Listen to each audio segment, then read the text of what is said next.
Hi, I'm Pary Bell. I'm the Chief Executive Officer of the Podcast Exchange. And later, we're going to be talking about podcasting in Canada. The Podcast Exchange is I would call it a boutique agency in Canada that specializes in understanding the research and the platform of podcasting with a rich history of being a first mover in Canada.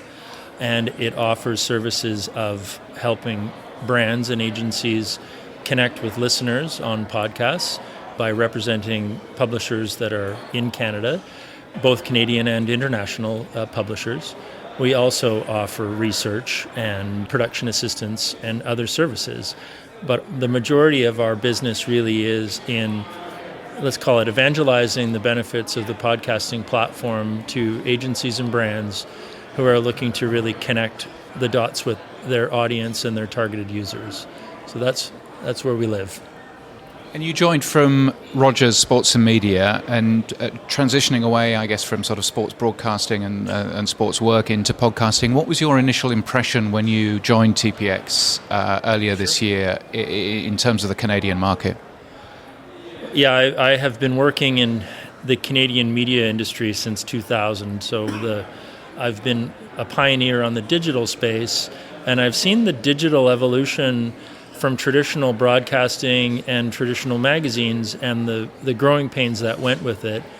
And in stepping into the podcast industry, I've noticed it feels a lot like 2009 or 2010 did digitally, where there was a race to acquire inventory and scale and learnings from the past. And so I find it a very interesting, almost Wild West, where it's finding its footing, both in Canada and internationally. And there is no doubt that the platform is growing in leaps and bounds. Everyone, even my own 79-year-old mother, is listening to podcasts. And it's amazing how passionate people are about it. But what I would say is lagging is the connecting the dots for marketers to understand how rich a platform it is. I think there's still a concern over the measurability, over the inherently trackable digital behavior that can be challenging in podcasting. And so there's a resistance to putting what I would say is probably the right amount of budget into podcasting. There's still hesitation and there's still a little aversion to that at the moment. That's my broad picture. And do you think the measurement piece is just a misunderstanding, or do we have somewhere to go in terms of the industry? I think if you're only comparing it to digital platforms, I think that was where some of the challenges are. If you look at media more holistically, you understand that magazines were measured for 100 years without any tracking or any pixels or any attribution. You simply found a sample that you agreed to and you moved forward. Same thing with television, same thing with outdoor signage. You get comfortable with the measurement. I would say podcasting is still in that stage of there's a desire for it to be as completely digital as other digital platforms, yet the convenience of it is by being downloaded and being offline, there's certain things you can't actually get. And so from a user perspective, it's actually really nice and convenient, but from a deeper tracking perspective, it's not there. And so I think the industry needs to figure out that balance point where you understand the values of the platform and the limitations, and you move forward. So I'd say it's more a nascent issue. It's still not understood, and it hasn't come to a comfortable spot. One thing I find incredible, having stepped into this industry relatively recently, is the notion of collaboration across the whole industry. That there are competitors who understand that it's on all of us to increase the awareness of what podcasting can do, and that relationship with the listener and how intimate it is. We're all, the old saying of all boats rise with the tide, we all will benefit if we work together. It's been fascinating to read some of the stuff that you've been writing about with regards to ad standardization, about a community. I have felt a sense of community even with our competitors. So one of the things I've done is I've been meeting with our competition, and I haven't worked in any other media industry where it hasn't been knives out. This has been incredible. There is a genuine interest for everyone to make podcasting successful. So I found that really inspiring. You have a big neighbour to the south of us. Yes. What's the difference, do you think, between the US podcast industry and the Canadian podcast industry?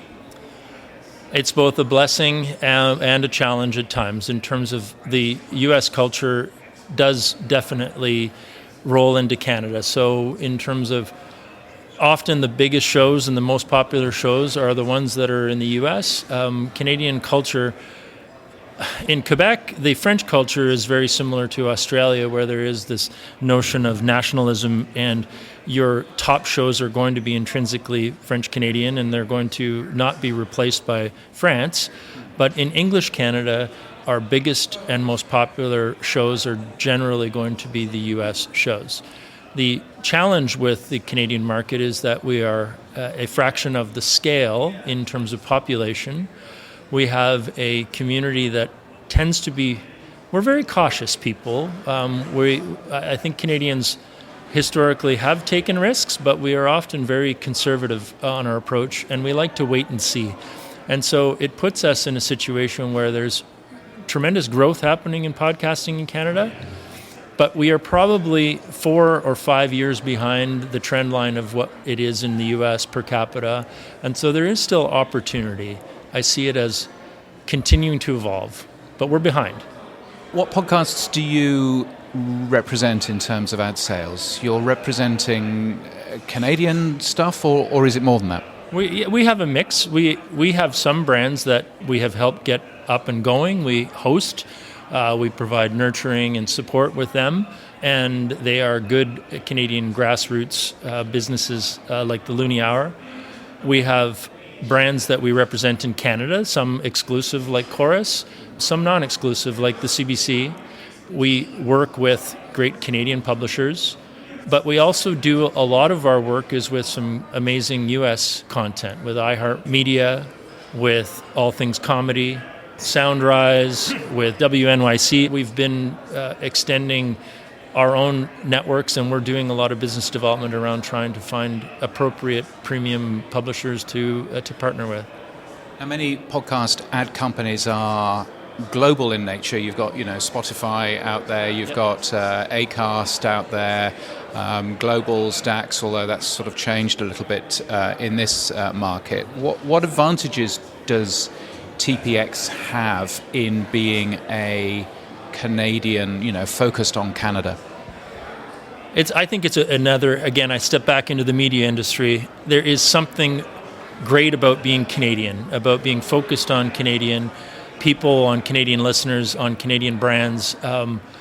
There is always a strong global presence. In digital in the past, it's been and continues to be Google and Facebook and Instagram and TikTok. It was Yahoo in the past. It has been other brands. I guess they're still around. But in terms of dominance, there was always a look at Canada from the international perspective as, well, we'll just open it as a sales territory without really understanding the culture, without really understanding the problems that marketers in Canada might have that might be different from Sweden, or they might be different from the UK, or they might be different from America.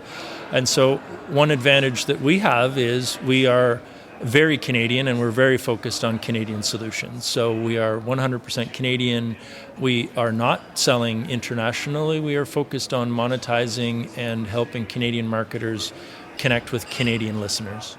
I think that oftentimes global companies look at Canada as a little bit more of you're just like the America market, and so we are often treated very homogeneously and thought of as very similar to our American cousins.